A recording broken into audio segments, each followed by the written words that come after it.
Assalamualaikum warahmatullahi wabarakatuh. Perkenalkan, nama saya Ripaldi Rais dari kelas 21 MJC dengan NPM 21401011. Di sini saya akan menjelaskan mengenai komunikasi dalam proses penawaran dalam matkul komunikasi dan negosiasi bisnis. Ada beberapa yang akan saya jelaskan. Yang pertama, perkenalan. Negosiasi dalam bisnis berlangsung terus-menerus, membuat perjanjian jual beli atau kontrak, pengangkatan dan pemberhentian karyawan. Menghadapi berbagai situasi, pertemuan bisnis atau negosiasi dapat berlangsung dengan mudah atau dengan tegangan tinggi. Mungkin dapat dengan mudah bernegosiasi atau menghadapi masalah khusus atau gagal untuk mencapai kesepakatan secara keseluruhan. Berkomunikasi secara efisien, memahami psikologi orang lain atau mitra negosiasi dan kepentingan organisasi yang diwakilinya. Sangat menentukan keberhasilan pertemuan dan negosiasi bisnis. Untuk melakukan ini dengan baik, seseorang perlu mengasimilasi dasar-dasar komunikasi, mampu membaca tanda-tanda komunikasi verbal dan non-verbal, ekspresi, dan memiliki sistem yang dibuat untuk persiapan wawancara dan negosiasi untuk dapat memberikan dan menerima informasi untuk memperkuat posisi mereka. Yang kedua, negosiasi bisnis dan pertemuan bisnis dalam sistem komunikasi. Negosiasi bisnis dan pertemuan bisnis, proses multidimensi dan multifaset yang kompleks, di mana kepentingan yang berbeda dan bertentangan dari pihak-pihak yang bernegosiasi. Ini berarti bahwa negosiasi harus mengetahui bagaimana menemukan opsi kompromi yang paling sesuai dengan tujuan dan kepentingan mereka. Untuk tujuan, pihak-pihak yang bernegosiasi harus tahu bagaimana mencari alternatif dan solusi yang efektif, mengevaluasi dan membandingkan satu sama lain dan memilih yang terbaik agar dapat diterima oleh kedua belah pihak. Untuk tujuan ini, mereka harus mengelola proses negosiasi, mempersiapkan negosiasi sebagai proses pencarian solusi untuk dapat memilih strategi negosiasi yang paling efektif dan langkah-langkah pemasaran taktis untuk merencanakan fase dan tahapan negosiasi. Di sisi lain, negosiasi proses partisipasi dan komunikasi peserta. Dalam hal ini, efektivitas negosiasi bergantung pada bagaimana para pihak memahami satu sama lain, informasi apa yang tersedia tentang satu sama lain, dan menghasilkan dalam proses tawar-menawar. Bagaimana mereka dapat memahami motif masing-masing, bagaimana mereka dapat mengajukan proposal, argumen, dan untuk meyakinkan pihak lain. 3. Kesalahan persepsi dalam proses tawar-menawar. Kesalahan persepsi utama dalam proses tawar-menawar dibagi menjadi 4. Yang pertama, sebagian informasi dihilangkan. Yang kedua, untuk beberapa detail diberikan terlalu banyak. Yang ketiga, salah menafsirkan hubungan menjadi twin element yang dirasakan. Yang keempat, asumsi yang salah tentang orang yang dibuat berdasarkan pengalaman sebelumnya dan asumsi yang salah bahwa beberapa sifat harus selalu berhubungan dengan yang lain. Untuk menghindari kesalahan persepsi dalam proses tawar-menawar, yang pertama harus bersikap fleksibel.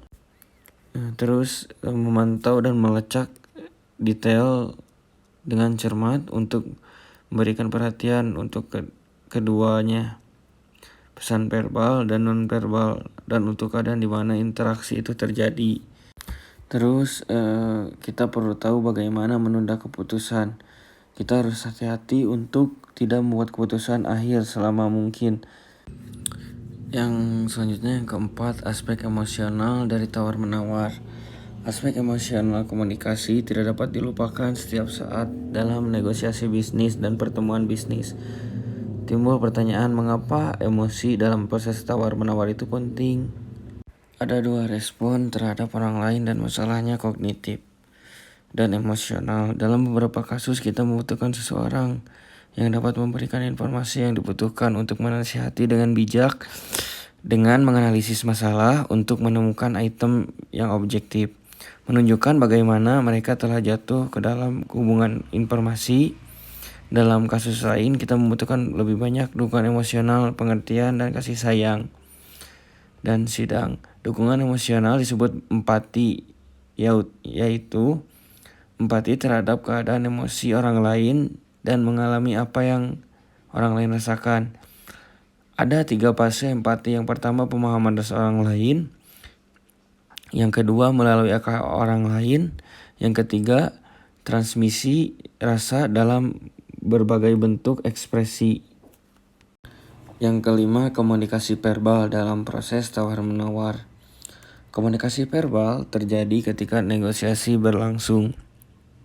Dengan bantuan simbol, bahasa lisan, dan tulisan, secara teori, percakapan bisnis adalah atau setidaknya harus rangkaian kata yang dipilih dengan sengaja dengan bantuan satu atau lebih lawan bicara yang ingin mempengaruhi peserta lain atau kelompoknya dengan tujuan untuk menggantikan situasi hubungan, yaitu menciptakan situasi dan hubungan baru. 5 cara utama komunikasi verbal. Yang pertama, komunikasi interpretatif. Kita katakan bagi wawancara, apa artinya fenomena ini atau itu, atau situasi ini dan itu menurut pendapat kami. Yang kedua, dalam hal komunikasi pemeliharaan, kami berusaha menunjukkan kepada orang lain bahwa kami mengharapkan yang baik dan berusaha membantu. Yang ketiga, meneliti komunikasi. Untuk mendapatkan lebih banyak informasi tentang pewawancara, pendengar, dan mitra negosiasi. Yang keempat, saling pengertian. Itu adalah komunitas seperti Nikasian ketika kita mencoba lebih memahami apa yang orang lain katakan atau rasakan. Yang kelima, komunikasi evaluasi. Berarti bahwa kami mencoba mengevaluasi pembicaraan tentang orang, benda, fenomena, situasi, atau apapun yang menempatkannya ke dalam kategori tertentu. Komunikasi nonverbal dalam proses tawar-menawar. Komunikasi nonverbal atau bahasa tubuh itu adalah bentuk komunikasi tubuh yang diekspresikan dalam gerakan dan postur sadar atau tidak sadar. Bahasa nonverbal membantu dalam kasus ini ketika kata-kata tidak bisa memberikan efek yang cukup.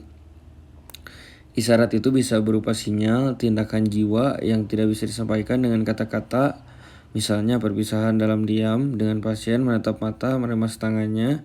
Terkadang bahasa tubuh dapat berbicara lebih keras daripada kata-kata. Alasan utama mengapa komunikasi nonverbal selalu menarik perhatian khusus di kalangan ilmuwan dalam berkomunikasi dalam kehidupan sehari-hari. Pertama, bahasa nonverbal lebih universal. Yang kedua, bahasa nonverbal lebih meyakinkan. Ketiga, menegaskan apa yang diungkapkan oleh seorang rekan, kata-kata atau sebaliknya. Yang keempat, memberikan informasi tentang emosional keadaan peserta. Yang kelima, menunjukkan evolusi keadaan emosi selama komunikasi. 7. Sangat ditentukan oleh kesan pertama. Yang terakhir, kesimpulan. Pentingnya pertemuan dan negosiasi bisnis terus menjadi sangat signifikan dalam pengembangan ukuran dan bentuk komunikasi bisnis virtual. Kesepakatan terpenting terjadi pada pertemuan tatap muka dan akan berlangsung lama. Percakapan bisnis adalah salah satu cara terbaik dan paling dapat diterima untuk meyakinkan pewawancara Anda tentang validitas dan posisi kita sendiri, bahwa dia akan setuju dengan posisi lawan dan akan mengadopsi atau mempertahankannya. Mengetahui bagaimana komunikasi secara efisien, memahami psikologi mitra negosiasi, dan kepentingan organisasi yang diwakilinya adalah alasan keberhasilan pertemuan bisnis dan negosiasi. Untuk melakukan ini dengan baik, seseorang perlu mengetahui esensi komunikasi, mampu membaca tanda-tanda komunikasi verbal dan nonverbal, ekspresi, menciptakan sistem persiapan negosiasi, dan mampu memberikan dan menerima informasi, memperdebatkan posisi mereka, menanggapi untuk berkomentar, untuk menetralisirnya, untuk memahami, untuk menolak manipulasi, dan mengetahui bagaimana menyelesaikan negosiasi sebagaimana mestinya. Sekian penjelasan dari saya. Mohon maaf bila ada kurangnya. Assalamualaikum warahmatullahi wabarakatuh.